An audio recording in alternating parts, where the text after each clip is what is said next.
So magandang hapon po muli. Kunin po ninyo ang inyong pong mga Biblia. Buksan po ninyo sa Ephesians chapter 4. Ephesians chapter 4. Now, ang book of Ephesians po, ito po'y sulat ni Apostol Pablo para po sa mga mananampalataya / church members ng Ephesus Baptist Church. Yung habang nakakulong po si Apostol Pablo sa Roma, sumulat po si Pablo sa mga mananampalataya, sa mga church members sa Ephesus, upang ipakita po sa kanila, chapter 1, 2, and 3, yung kanila pong position in Christ. Kaya mababasa po ninyo, pag tinignan po ninyo yung unang 3 chapters, ito po ay nagpapakita po ano po yung katatayuan po ng isang mga mananampalataya. Katulad po natin bilang mananampalataya, nung tayo po ay hindi po ligtas, tayo po ay patay po sa kasalanan. Tayo po ay nakahiwalay sa Diyos. Tayo po ay strangers and foreigners in the Commonwealth of Israel. Wala tayong pakialam, wala tayong connections sa mga programa po ng Diyos. Pero sa chapter 1, 2, and 3, ipinakita po ng Diyos na dahil kay Jesus Christ, ay meron ka ng katatayuan kay Jesus Christ. At dahil po sa ating pong position in Christ, ang chapter 4, 5, and 6, tinuturuan po tayo ni Apostol Pablo, ano po ang dapat nating lakad dahil po sa position po natin. Kaya mapapansin niyo po sa chapter 4, verse 1, sinabi ni Paul, sa makatuwid, I therefore, dahil sa mga nabanggit ko ng chapter 1, 2, 3, dahil sa inyong mga katatayuan, therefore, the prisoner of the Lord, beseech you that you walk worthy of the vocation wherewith ye are called. Maging dapat nararapat ang inyong mga lakad base sa pagkakatawag ninyo. Kung kayo ay itinawag ng Diyos mula sa lusak ng kamat ng kasalanan at inilagay kayo kasama ni Kristo sa langit na lugar, you are seated in heavenly places in Christ Jesus, dapat sakto dapat ang ating lakad sa pang-araw-araw sa pagkakatawag sa atin. Ang nakakalungkot, maraming Kristiyano na sila'y Kristiyano na pero ang lakad nila ay parang hindi Kristiyano. Violation po yun ng Book of Ephesians. So, dito ipinapakita sa atin ni Paul sa chapter 4, 5, and 6, dahil sa ating position kay Kristo, dapat tayong lumakad ng tama. Kaya mapapansin niyo po sa chapter 4, 5, and 6, ito po yung mga practical application. Paano po ang lakad natin sa pamilya? Paano po ang lakad natin sa komunidad? Paano po ang lakad natin bilang Kristiyano? At ang gusto ko pong pag-usapan po natin ngayong hapon ay yung lakad natin sa loob ng simbahan. Chapter 4, verse 1 to 16, ito po yung nagpapatungkol po sa lakad natin inside the local church. Now, babasahin ko po yung verse 7 to 13. Sundan po ninyo ako sa inyo pong mga Biblia. Ephesians chapter 4, verse 7 to 13. But unto every one of us is given grace according to the measure of the gift of Christ. Wherefore he saith, when he ascended up on high, he led captivity captive, and gave gifts unto men. Now that he ascended, what is it but that he also descended first into the lower parts of the earth? He that descended is the same also that ascended up far above all heavens, that he might fill all things. And he gave some apostles, and some prophets, and some evangelists, and some pastors and teachers, for the perfecting of the saints, for the work of the ministry, for the edifying of the body of Christ, till we all come in the unity of the faith and of the knowledge of the Son of God, unto a perfect man, unto the measure of the stature of the fullness of Christ. Shall we pray? Ama namin Diyos po na makapangyarihan sa lahat, salamat Panginoon dahil meron po muli kaming pagkakataon na mapag-aralan po ang inyong pong salita. We pray na patawarin niyo po kami. And I pray na makita namin ang napakahalagang programa po ninyo sa aming pong panahon, sa aming dispensation, ang local church. We pray na tulungan niyo po kami na gawin namin ang aming mga paglilingkuran sa loob at sa otoridad ng isang local church. Dahil alam po namin na ito po, Ama, ang napakahalagang lugar na inyo pong itinakda sa aming pong panahon. We pray that as a church member, tulungan niyo kami na makita namin ang aming pong lugar sa local church. In Jesus' name we pray. Amen. Amen. So, Ephesians 4, verse 1 to 16, ito po yung nagpapatungkol sa lakad ng mga mananampalataya in the church. In the church. Now, ang chapter 4, verse 2, mapapansin po ninyo, Ano ang dapat nating lakad sa loob ng church? Dapat meron tayong lowliness. Pag sinabi kong lowliness, ito yung humility ng ating isipan. Sa loob ng church, kung ang mga church member ay mapagmataas sa kanilang isipan, hindi po tayo makakapaglakad ng wasto. Yung pong lowliness na tinutukoy po dito ni Paul sa chapter 4 verse 2, ito po yung kababaan ng ating isipan. Ano naman yung meekness? Yung meekness, ito yung gentleness. Hindi lahat ng pagkakataon dapat parusahan ang church member ng nagkakasala. Hindi lahat ng pagkakataon na dapat mahigpit tayo sa mga kabataan. Hindi lahat ng pagkakataon dapat kamay na bakal ang ating pamamalakad. Dapat maging gentle tayo sa mga mananampalataya. Yun po ang ibig sabihin po ng meekness. And with long suffering. And may mga punto na ba na parang napipikon ka na sa church? May mga church member na ayaw sumunod sa Diyos na parang gusto mo, Lord, ako na ang gagawa ng hustisya. Lord, ako na ang magpaparusa dito. Ang long suffering po, ito po yung mahabang pagtitiis. Kung ang ating Diyos, isipin po ninyo ito, kung ang Diyos ay mapagtiis sa atin, sa ating Kristiyanong lakad, lahat ba tayo lumalakad ng wasto sa bawat panahon? Hindi po. Ang Diyos ay long suffering sa atin, kaya ganun din nawa ang ating ipakita sa mga church member. Kaya yun po ang verse number 2. Sa pamamagitan ng lowliness, meekness, and long suffering, makakaya ng church member to forbear one another in love. Pag sinabing forbear, buhatin ang bawat mananampalataya sa pag-ibig. Yun po ang ibig sabihin po nun. Verse number 3, endeavoring, pagsumikapan, pilitin, layunin, na mapanatili ang pagkakaisa, the unity of the Spirit in the bond of peace. Kaya lamang po tayo pwedeng makapag-isa ay dahil po sa iisang Holy Spirit na meron po sa atin. Pag ang church po ay puno po ng mga taong walang banal na Espiritu, doon po nagkakaroon ng division. Pero as long as ang Espiritu po ng Diyos ay nasa atin at ang kapayapaan, yun po ang nagdidikit, yung pong bond, ito yung nag-join together sa kapayapaan. So we see that in verse number 3. So verse number 4, dahil sa mga katotohanan binanggit ni Paul sa verse 2 na kailangan mong magkaroon ng mga gantong katangian para magawa mong ma-forbear at ma-endeavor ang unity, sinabi ni Paul, in-expand niya dito yung unity sa church. Na merong pagkakaisa sa church. Sabi ni Paul, endeavor to keep the unity. So ano ang dahilan ng unity natin sa church? Sabi ni Paul, because there's one body.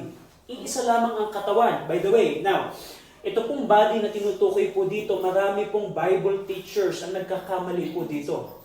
Ang body po na tinutukoy po dito ay ang Ephesus Baptist Church. Ang church po sa Ephesus.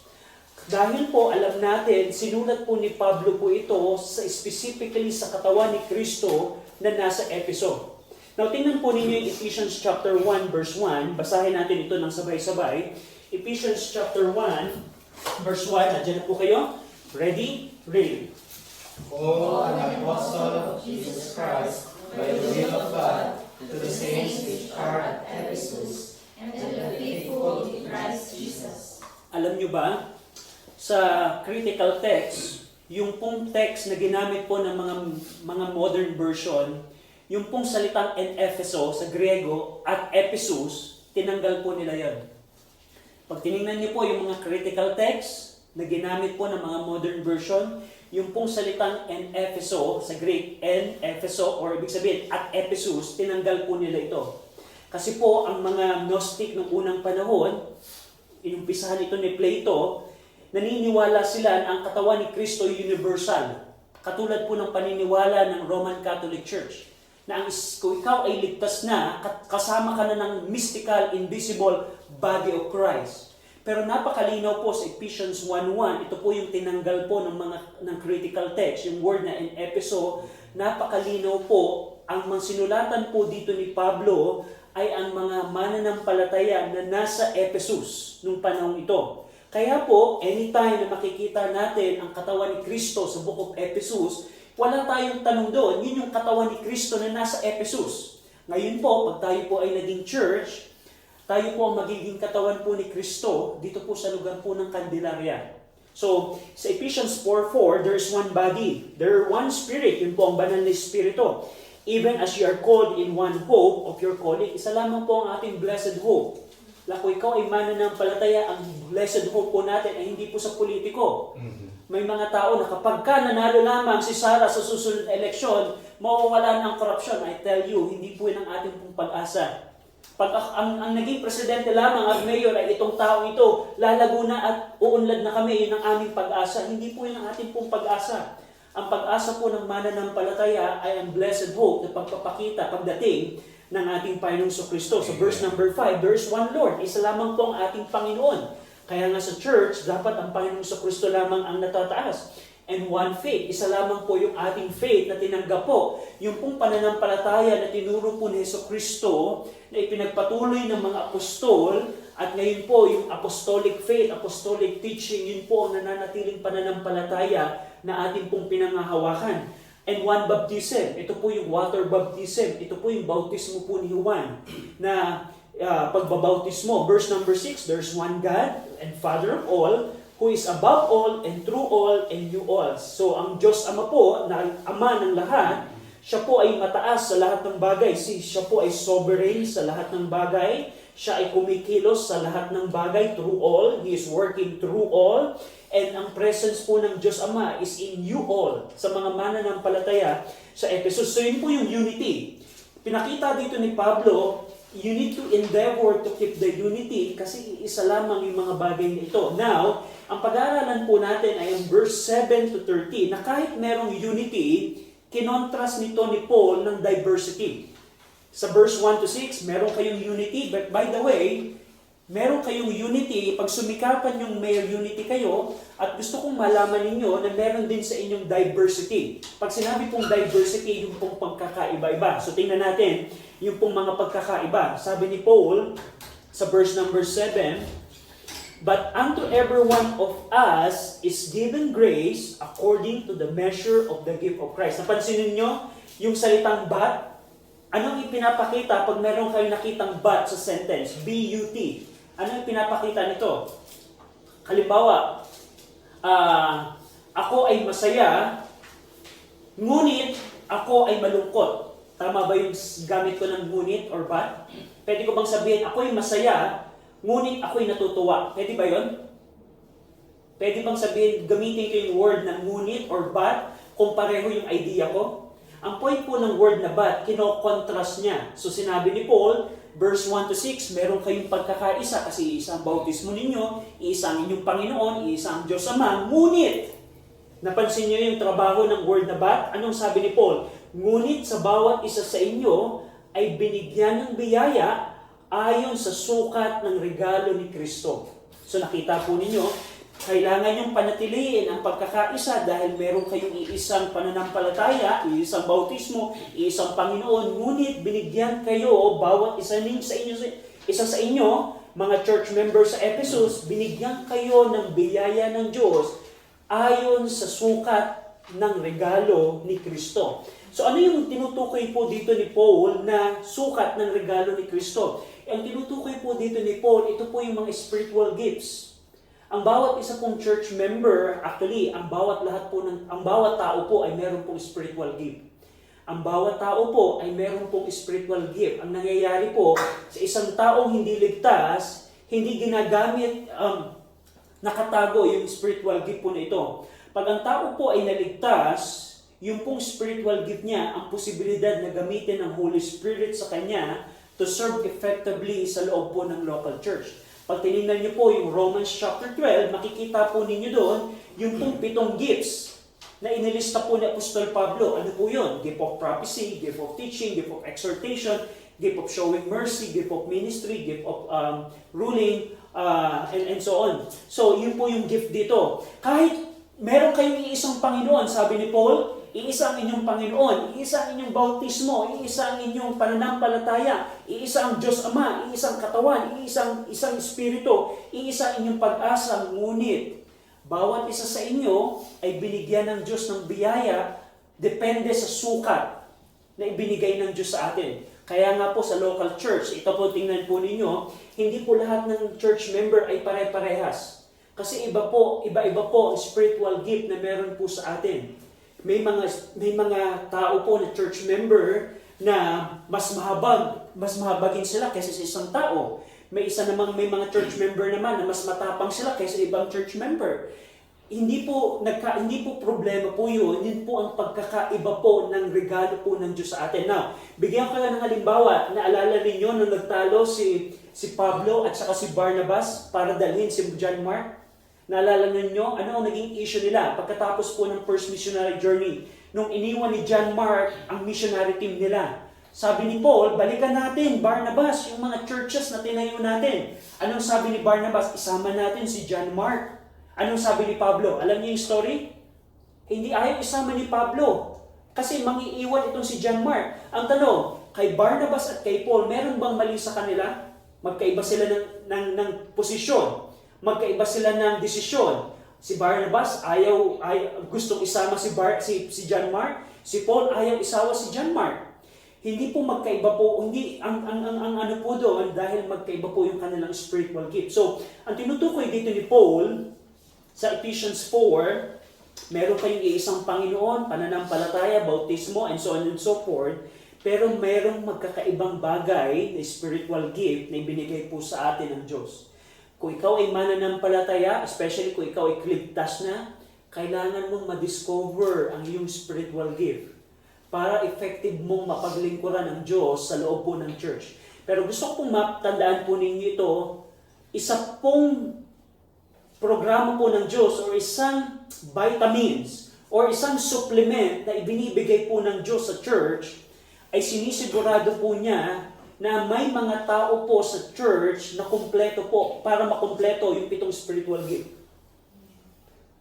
Kung titingnan nyo yung 1 Corinthians 12, ang Panginoon ang nagbibigay ng spiritual gift sa tao.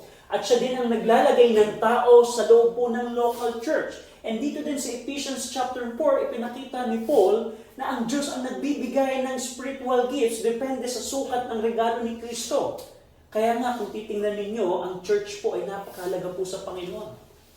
Just imagine, ini-equip ng Diyos ang mga church member para magampanan ng church member ang layunin ng Diyos sa isang lokal na simbahan.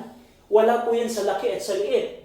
Wala po yan sa tanyag at talino. Yan po ay kung paano ang mga church member ay magpapatianod sa kagustuhan po ng Diyos sa spiritual gift na ibinigay sa kanila. So yun po yung verse 7. Bawat isa sa inyong Ephesus Church ay binigyan ng biyaya base sa sukat ng regalo ni Kristo. Verse number 8. Sa verse number 8 po, magkukot po dito si Paul ng Psalm 68. Ikukot po niya dito yung Psalm 68, actually paraphrase. Pag sinabi pong paraphrase, hindi po ito direct word for word quotation.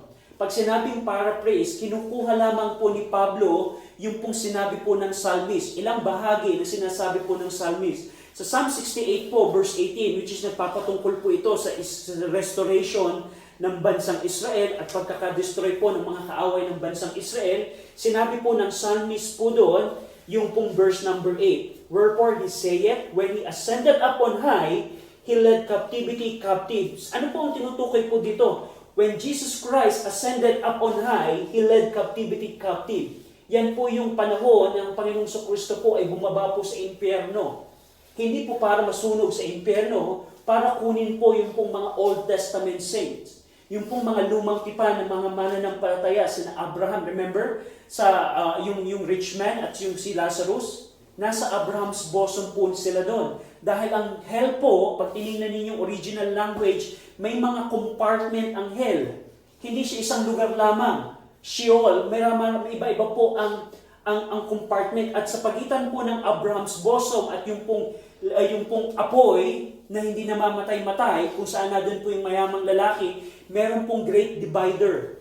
At ito pong si Jesus Christ, when He ascended up on high, He led captivity captive. Yung pong mga nakabihag, dahil ang Panginoon Kristo po ay hindi pa po namamatay sa krus, at we know, wala pong makakaparoon sa Ama, sa langit, maliban kay Jesus Christ, yun po yung mga naging holding area po nila. So, at sinabi din dito ng psalmist, when He led captivity captive and gave gifts unto men. Yung pong gifts na tinutukoy po dito, ito po yung spiritual gift.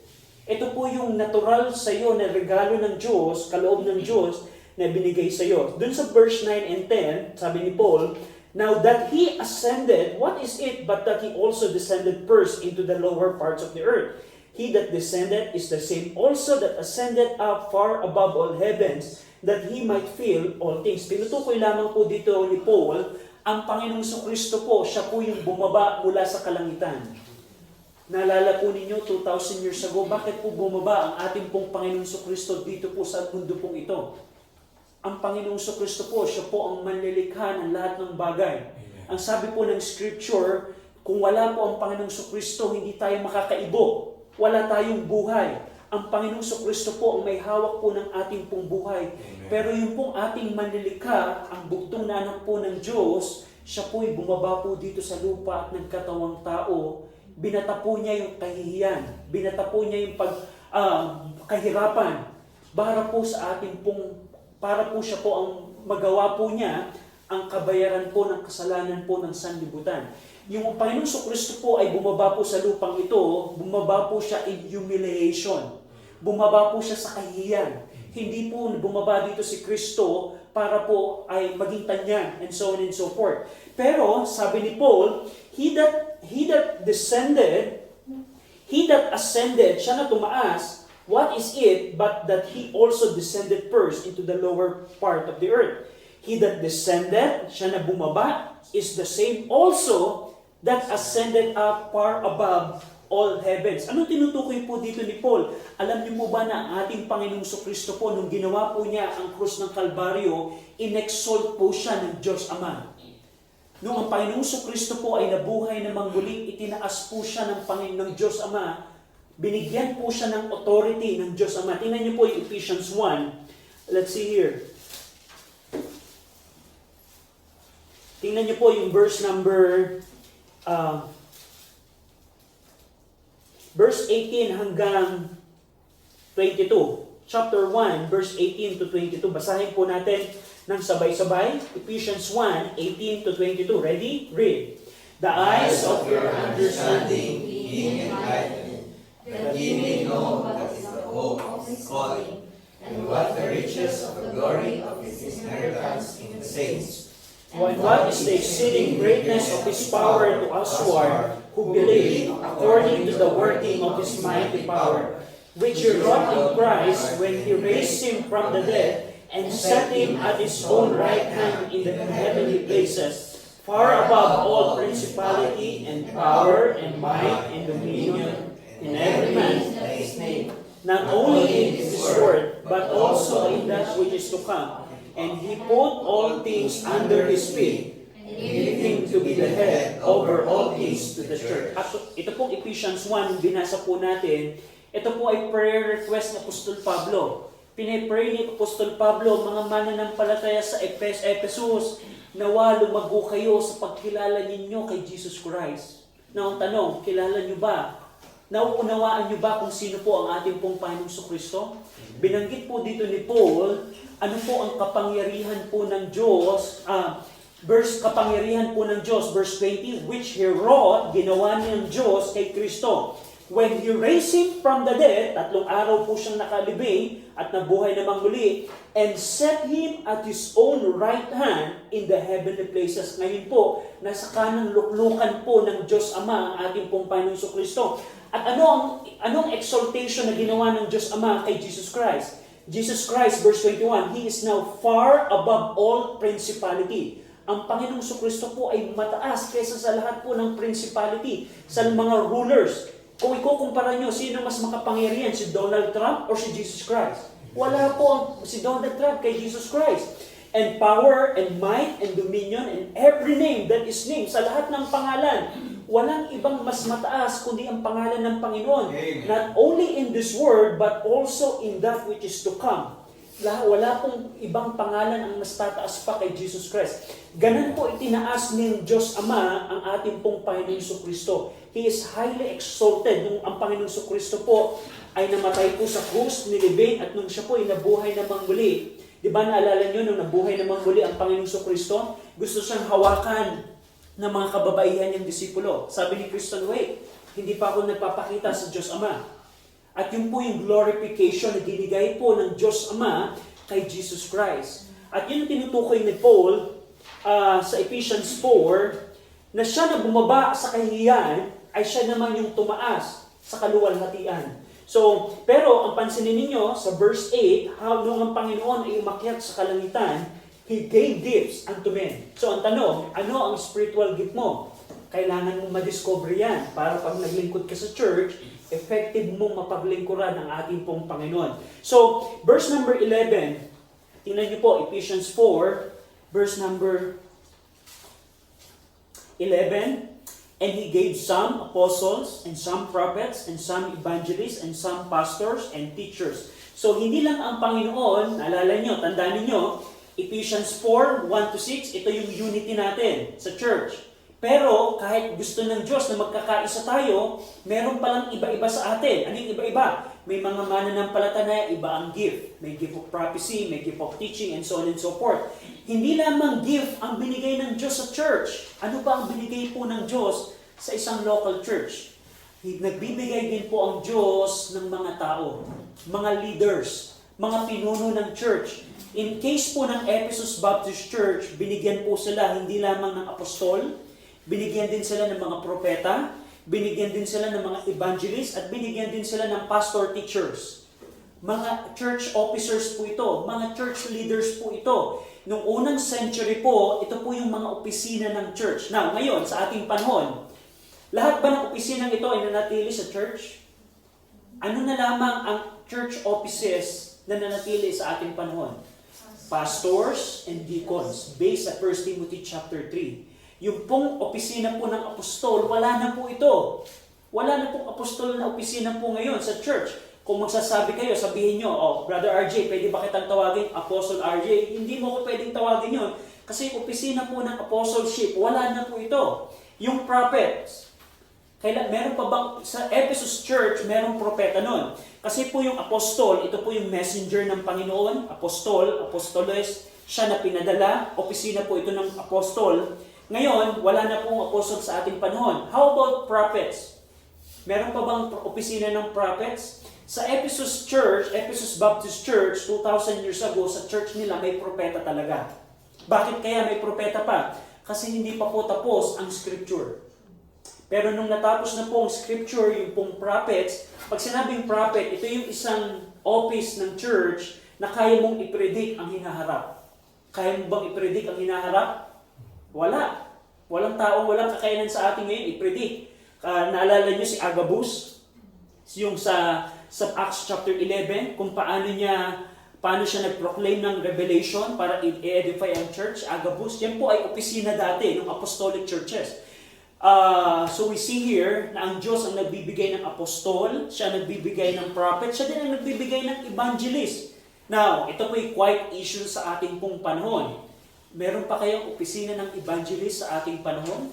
So, tandaan po ninyo, sa scripture, 3 times lamang binanggit yung salitang evangelist. At ang tanging kilala po natin na evangelist sa scripture ay si Philip. Na kung meron tayong ehemplo kung paano ang pagiging evangelist, si Philip po ang ating pong ehemplo. Ang tanong, nakakapag-teleport ka ba ikaw ngayon? Kung ikaw sinasabi mo evangelist ka, katulad mo ba si Philip na ikakatch ng Holy Spirit, dalhin sa isang lugar na ito at bigla kang pupuntahin sa ibang lugar? Pwede nating gawin ang trabaho ng evangelist. Ngayon po, kahit hindi ka evangelist, pwede mong gawin the work of an evangelist. Ano yung work ng evangelist? To proclaim the gospel. Pag ikaw ay nag-share ng gospel, you are doing the work of the evangelist. Pero yung evangelist po na tinutukoy po dito, ito po yung opisina. Sa church po, ito po yung opisina nila. Merong evangelist person sa Ephesus Church nung unang panahon po. Pero ngayon, wala na pong evangelist po ngayon. At yung huling ibinibigay po ng Diyos sa church, sa Ephesus, ay yung pong pastors and teachers. Now, gusto kong tinanin niyo po dito. Now, pag ikinumpara po ninyo, bilangin ninyo kung ilang word na sum, S-O-M-E, sa Ephesians 4:11. Actually, yung pong word na sum, yun po ay, let's see here, yun po ay article sa grammar. Ilan ang sum, S-O-M-E, na makikita nyo dito? 4. Pero ilan yung opisina, ilang opisina or ilang leaders ang nakita nyo doon? 5, di ba? Kasi yung sum Nabanggit ni Paul, some apostles, some prophets, some evangelists, and some pastors and teachers. Napansin po ninyo, hindi niya binanggit some pastor and some teacher. Napansin nyo, wala po kayo nakitang some teacher. Ang ibig sabihin po nito sa Bible interpretation, pag gumamit lamang ng isang article sa grammar, sa Greek grammar, yung pastor po at teacher, iisang tao lamang po ito. Yun po yung trabaho ng article na some. Tinutukoy dito ni Paul, ang isang pastor, siya din po yung teacher. Hindi po magkaibang opisina ito. Kung sino yung pastor ng church, siya din yung tumatayong teacher. Kaya nga, pag tinignan nyo sa 1 Timothy 3, ano ang isang qualification ng isang pastor sa opisina ng pastor? Kailangan siyang up to teach, skillful to teach. Hindi ka pwedeng maging pastor kung hindi ka teacher. Pwede kang maging teacher at hindi maging pastor. Katulad po ngayon, ako po ay teacher pero hindi po ako pastor. Pero hindi ka pwedeng maging pastor nang hindi ka teacher. Yun po ang tinutukoy po dito ni Paul. At alam niyo po ba na hindi lang ang Diyos nagbibigay ng spiritual gift sa mga church member. Binibigyan pa ng Diyos ng mga leader ang church. Kaya nga po, darating po yung panahon. Currently, wala po tayong pastor. Pero knowing the scripture na ganito ang ginagawa ng Diyos sa kanyang mga simbahan, darating yung time na magkakaroon tayo ng pastor. Magkakaroon tayo ng pastor at ang Diyos ang magbibigay nun sa atin. Through the help ng guidance ng scripture, knowing yung mga qualification, we know na ang Diyos ay magbibigay sa atin ng pastor. So, tingnan niyo po, ang church po, hindi lamang binibigyan ng Diyos ng spiritual gifts. Ano pa ang binibigay ng Diyos sa church? Yung mga leaders. Just imagine, nagkikwentuhan nga kami ni Brother William kanina kung paano ang Diyos nagbigay ng isang pastor nila dati na napaka-humble, napaka-wise sa scripture. And let me tell this, yun po ay ibinigay po ng Diyos sa church po na yun. At kung darating yung time na magkakaroon din tayo ng pastor, ito po ay binigay po ng Diyos sa atin. So, ang tanong, Brother RJ, ano kaya ang layunin ng Diyos? Bakit siya nagbibigay ng spiritual gifts? At nagbibigay siya ng leader sa church? Dahil lang ba walang magawa ang Diyos? Tingnan niyo po ang sagot sa verse number 12. Ito po ang dahilan. Bakit po nagbibigay ng leaders at ng spiritual gift ang Panginoon? Meron po kayong makikita sa verse 12, let's see here, verse number 12, na tatlo pong layunin. Una, for the perfecting of the saints. Yan po yung unang layunin. Pangalawa, for the work of the ministry. At ang pangatlo, for the edifying of the body of Christ. Ito po yung tatlong layunin. Bakit ang Diyos nagbibigay ng spiritual gift at nagbibigay ng leader sa church? Hindi lang para maging display, hindi lamang para maging tag-upo lang sa church. Tayo po ay binibigyan ng gifts at ng leader ng Diyos sa church upang una, for the perfecting of the saints. Now, Brother Arjun, ibig sabihin ng perfecting of the saints, ibig sabihin nito para makumpleto ang mga mananampalataya. Dahil tayo po bilang mga Kristiyano, ano ang dulong wakas na ninanasan ng Diyos sa atin? Naalala ninyo? Ano ang dulong wakas na pinapangarap ng inyong magulang sa inyo bilang estudyante?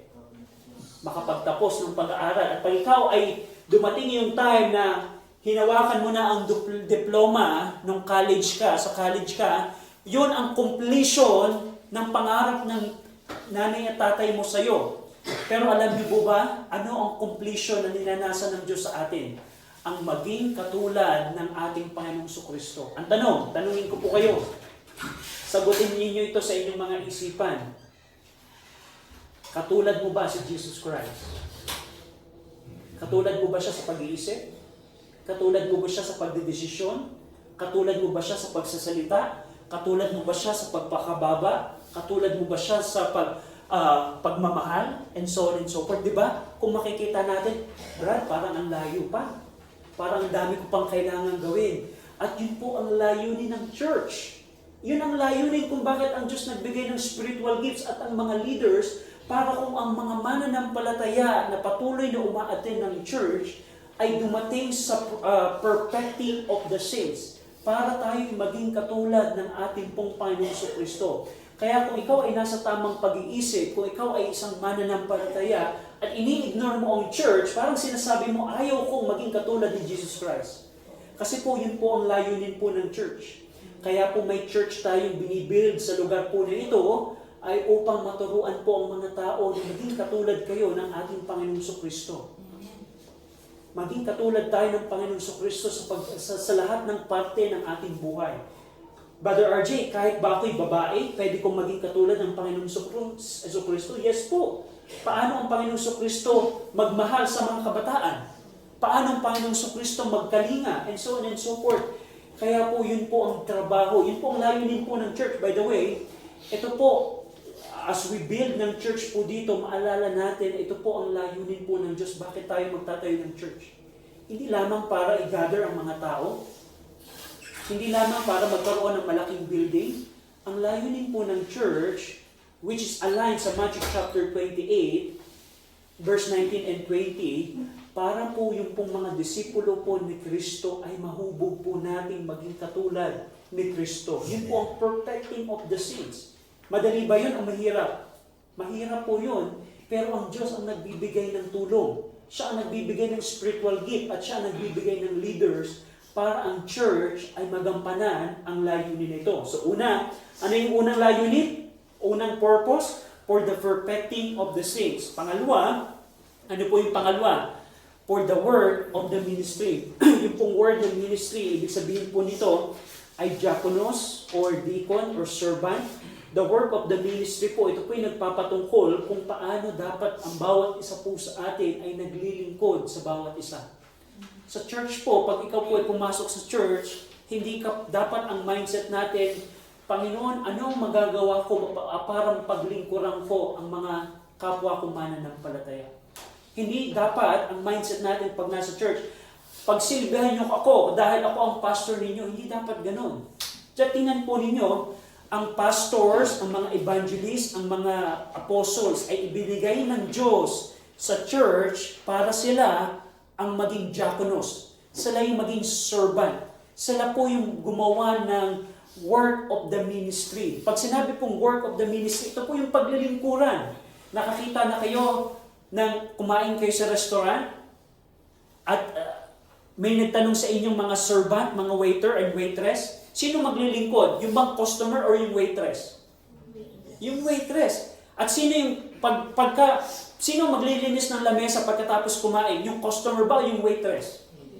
Yung waitress. Sino maglilinis ng sahig pag natapon yung drink mo?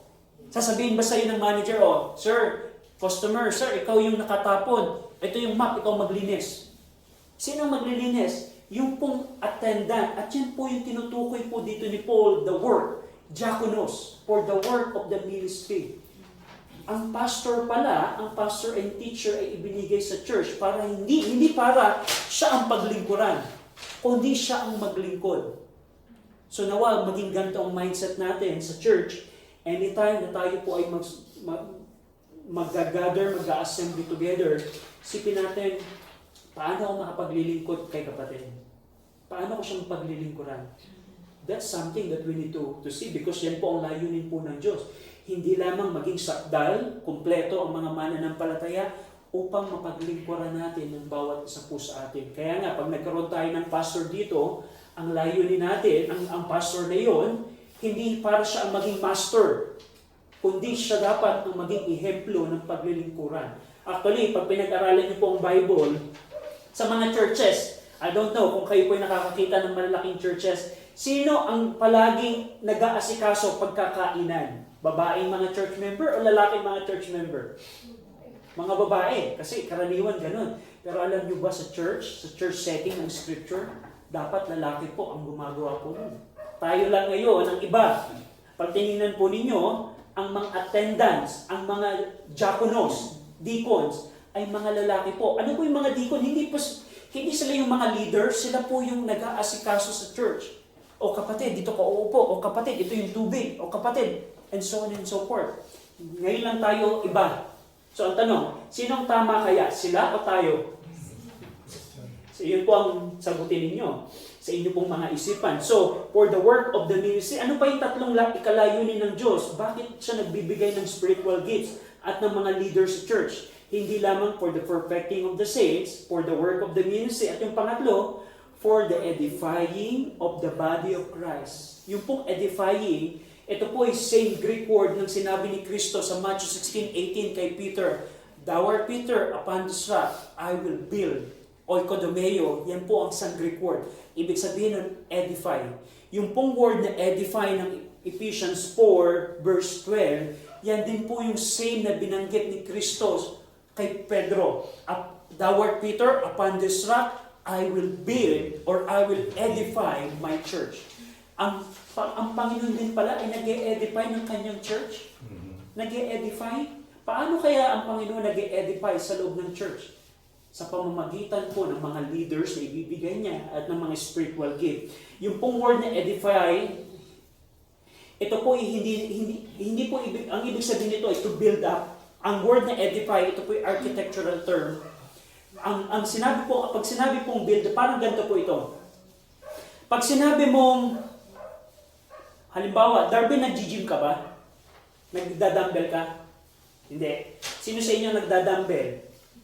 O siguro nakakita na lang kayo ng mga bodybuilder. Yung mga bodybuilder, magbubuhat sila ng malabigat na barbell or dumbbell para mag-build up ang kanilang muscle.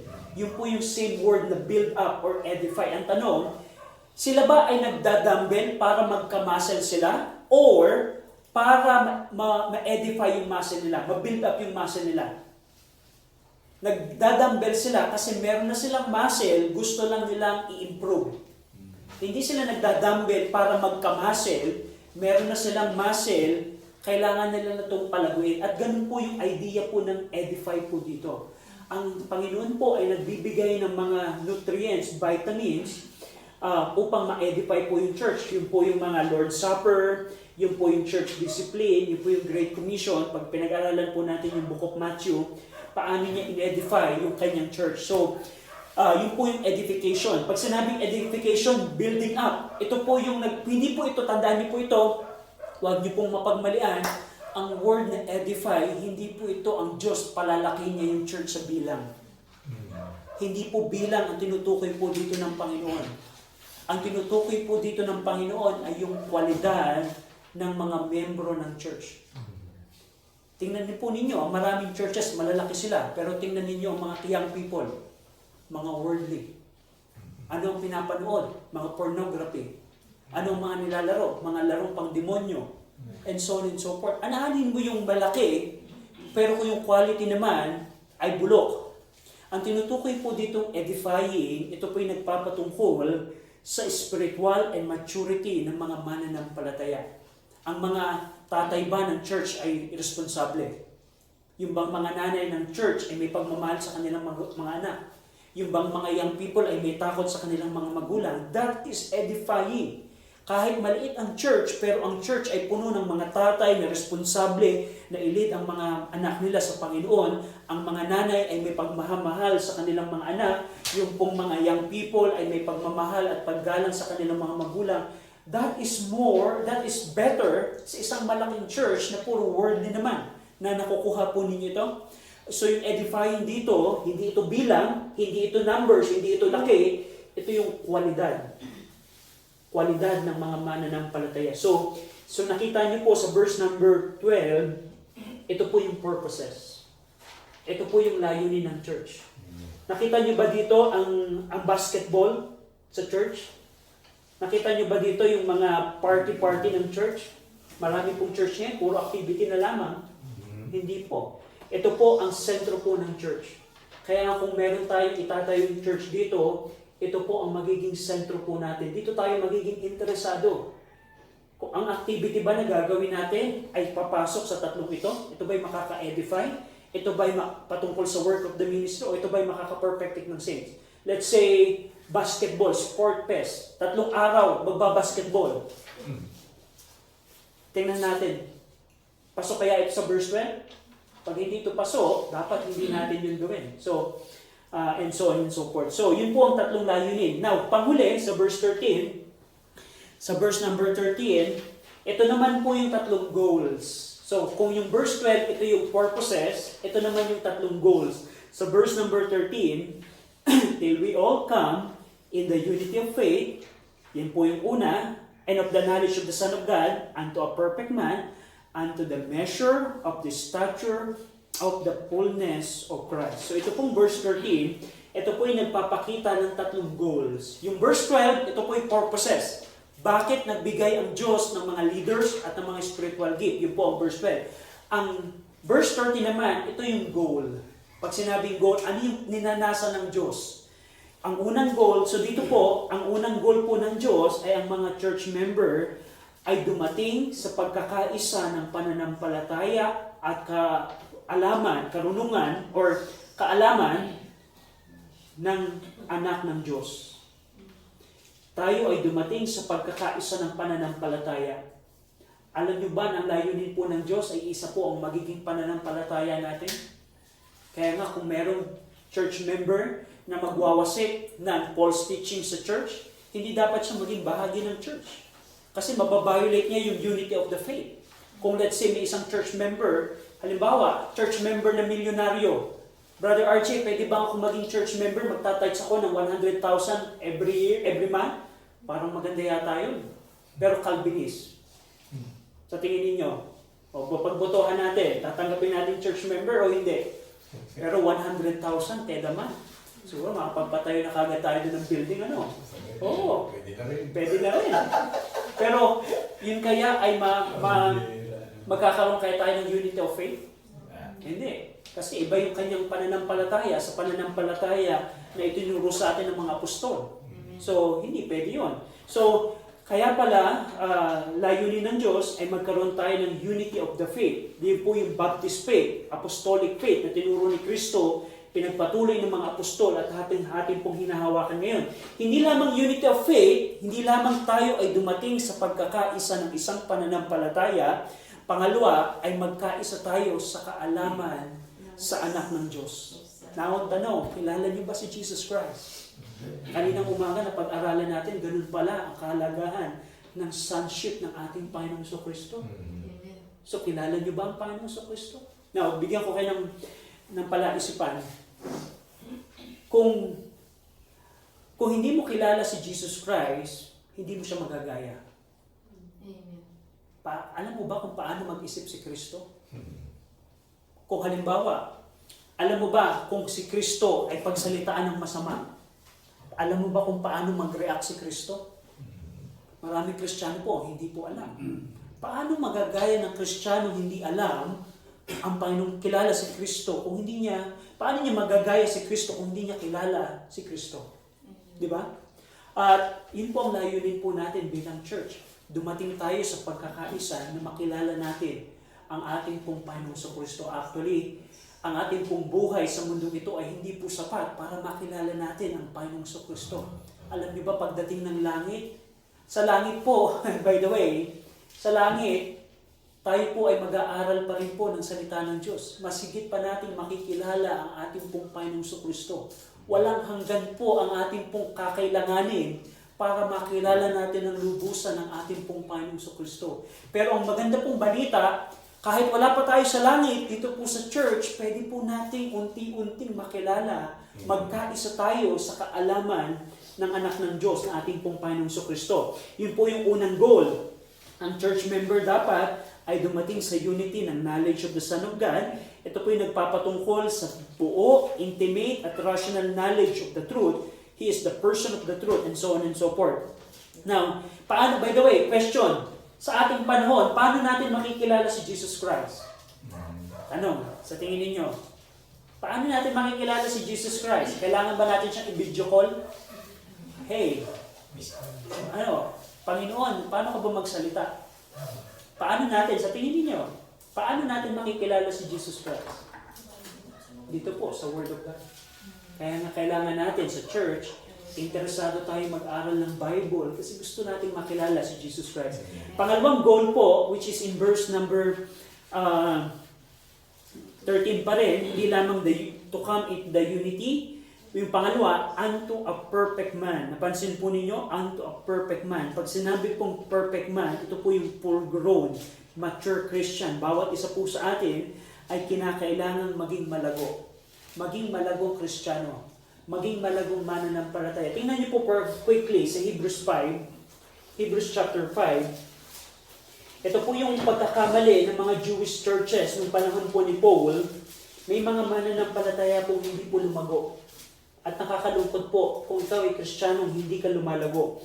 Sa Hebrews 5, verse 12 to 14, patingnan niyo po, Hebrews 5, verse 12 to 14, For when for the time ye ought to be teachers, ye have need that one teach you again, which be the first principles of the oracles of God, and are become such as have need of milk, and not of strong milk. Dapat, karne na ang kinakain mo, dapat nagtuturo ka na, dapat matagal ka ng Kristiyano, dapat ikaw na magtuturo, ngayon, ikaw pa ang kailangang turuan uli. Dapat karne na ang kinakain mo, ngayon, gatas uli ipapakain sa'yo. Verse 13, For everyone that useth milk is unskillful in the word of righteousness, for he is a babe. Yung isang tao na umiinom lamang ng alak, hindi siya skillful in the word of righteousness. Verse 14, But strong meat belongeth to them that are full age, even those who by reason of use have their senses exercised to discern both good and evil. Isang katangian ng isang malagong Kristiyano, alam niya ang masama at mali. Alam niya ang isang masama at mali. Tanong, alam mo ba ang isang masama at mali base sa Word of God? So, ninanais ng Diyos ang bawat isa po sa atin ay lumago bilang mga mananampalataya. Ang tanong, paano to gagawin, Brother RJ? Yun po ang layunin ng church. Kaya po may church upang tayo pong lahat ay maging perfect man. At panghuli, sa verse 13, hindi lamang second goal unto a perfect man, hindi lamang sa unity, unto a perfect man, at panghuli, unto the measure of the stature of the fullness of Christ. Ang pangatlong goal po ng bawat mananampalataya ay maatin yung pong sukat ng katatayuan at kapunuan po ng ating Panginoong Kristo. Ang standard po natin bilang Kristiyano ay ating pong Panginoong Kristo. Huwag nating i-standard si pastor. Huwag nating i-standard si brother ganto. Ang standard po natin ay ating pong Panginoong Kristo. Ito po yung nagpapatungkol sa full spiritual maturity base po sa standard po ng pagiging ng Panginoong Kristo. Alam niyo ba na, by the way, pagdating po ng rapture, lahat po tayo magiging katulad ni Kristo na. Pagdating po ng rapture. Pero, ang nakakatuwa po, habang tayo ay nasa katawan pong ito, pwede nating maging katulad po ang ating pong Panginoong Kristo. At yun po ang layunin po ng church. Yun po ang tinutukoy po ni Jesus Christ sa mga disipulo sa Matthew chapter 28. Naggumawa tayo ng disipulo ni Kristo. Sila po yung mga taong katulad ng Panginoong Kristo. And so on and so forth. So dito, makikita natin, so pag pinagpatuloy niyo po yung pagbabasa, so probably next time po pag-aaralan natin yung mga sunod na verses po na ito, pero dito niyo po makikita na ang layunin po ng church. So nawa, ito pong Ephesians 4, ito po magbigay sa atin ng idea, bakit may church? Bakit mahalaga ang church? Ang church ba ay para lamang mag-get together? Kasi ganun po eh. Ay, gusto kong mag-church kasi makikita ko si kumare. Ay, kasi gusto kong mag-church kasi gusto kong mag-hi sa kay ganito. And so, hindi po. Ang church po, ito po'y napakalaga po sa Panginoon. Ito po'y napakalaga sa Panginoon.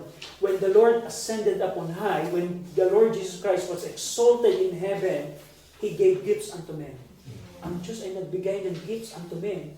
At hindi lamang yun, siya ang nagbibigay ng leader. Siya ang nagbibigay ng teacher po sa atin, sa church. Bakit po? Para ikaw ay maging katulad ni Kristo.